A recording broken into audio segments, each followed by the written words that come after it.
મુસ્લિમ સિપાઈ મરહૂમ બાપલભાઈ અભરામભાઈ સિદ્દીના દીકરા ઉસ્માનભાઈ બાપલભાઈ સિદ્દી તારીખ 18ને ગુરુવારના રોજ અલ્લાહની રહેમતમાં પહોંચી ગયેલ છે. તે સિદ્દી હારૂનભાઈના મોટા ભાઈ, સિદ્દી અબ્દુલ કરીમભાઈ એલઆઈસી, સિદ્દી ઇદ્રીસભાઈના પિતા, કુરેશી યુનુસભાઈ, પઢિયાર યુસુફભાઈ, ચૌહાણ મુનબ્ભાઈના સસરા, પઠાણ શેરખાનના સાળા, સિદ્દી મહમદ કૈફ મહમદ ઝૈદના દાદા થાય.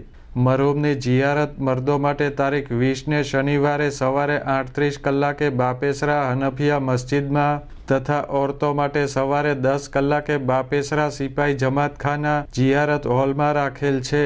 હિન્દુ ભાઈઓ માટે બેસણું તારીખ 22ને સોમવારે સાંજે 4 થી 6 દરમિયાન બાપેસરા સિપાઈ જમાતખાના હોલ ભાવનગર ખાતે રાખેલ છે.